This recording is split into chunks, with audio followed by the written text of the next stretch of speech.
Be ready. 5 seconds. Start. Sir, even though the bill comes to this house for the first time, I had touched upon this subject in my budget speech in May last, and its principles figured prominently in the course of the general discussion on the budget.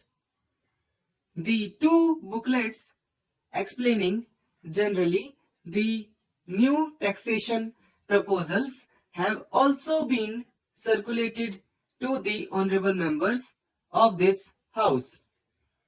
The House will therefore agree with me that it is necessary to cover the same ground in detail again in my introductory speech, especially as the various provisions will come up for detailed consideration later on. I will confine myself only to the changes that have been made in the original provisions of the bill in the course of its passage in the other House. At the outset, I should say that the broad principles of a tax on wealth have received warm support not only in the other House but also from a large section of the public, though there was criticism over some particular provisions also.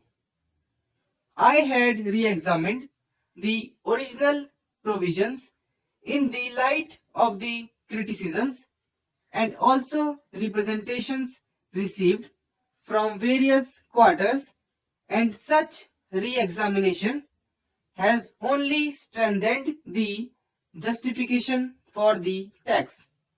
Sir, a tax on wealth is new to this country, but it is not new to the world.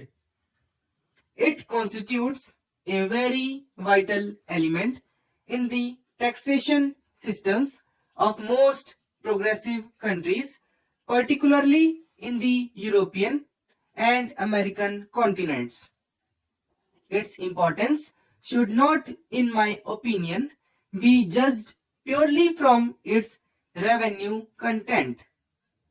I do not fear for a moment say that revenue considerations should be absolutely ruled out, as they are very important, but the real importance of the tax from my point of view lies in the fact that it facilitates the reorientation of the tax structure into an integrated pattern.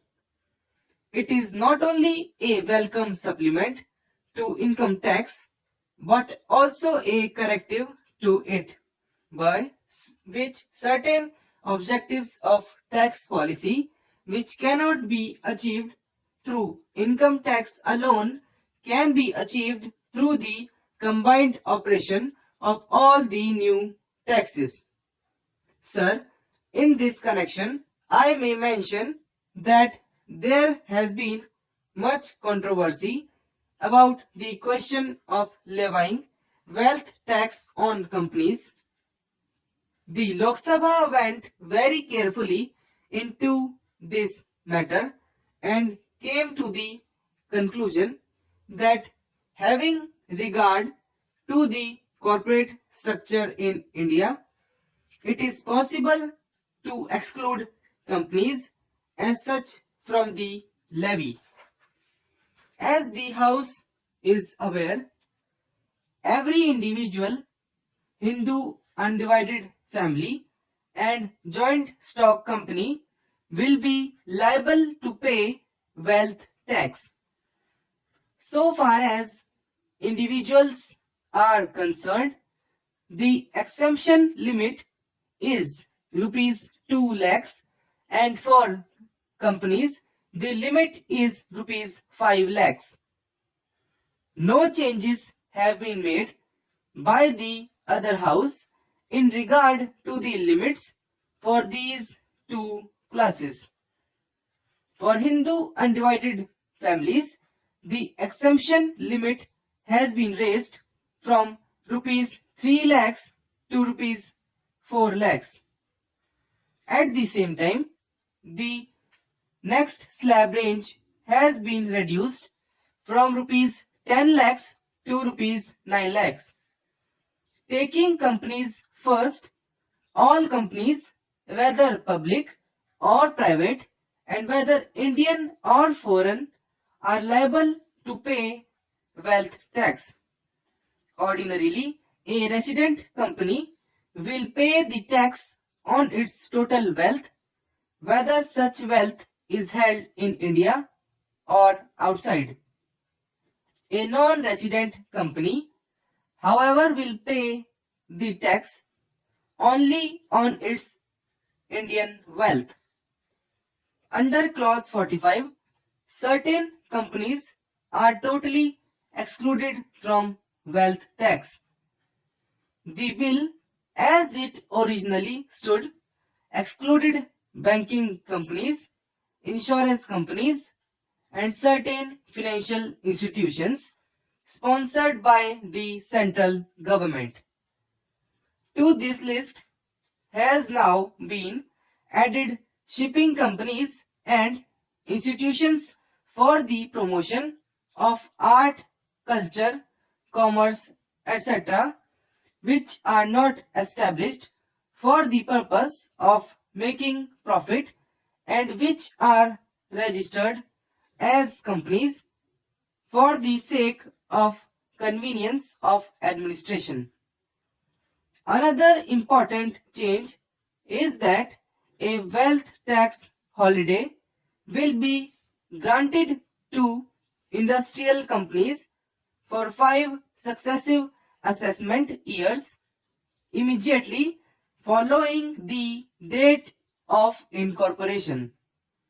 This concession has been provided not only as an incentive concession for promotion of new industrial enterprises, but also with a view to avoiding any financial difficulty to such companies in the initial stages of their organization. The wealth tax holiday will also be extended to new industrial units of existing companies which are created by way of substantial expansion of the existing undertakings. As a corollary to the wealth tax holiday of new industrial companies, shareholders in such companies will also be similarly dealt with on the value of their shares for a like period of successive assessment years in which the companies themselves will be enjoying the wealth tax holiday. I may point out to you that because of the attitude of the mill owners of sugar factories of Bihar and Uttar Pradesh, there is an increasing demand among the peasants of these states that these sugar factories should be taken over by the government and run as public enterprises.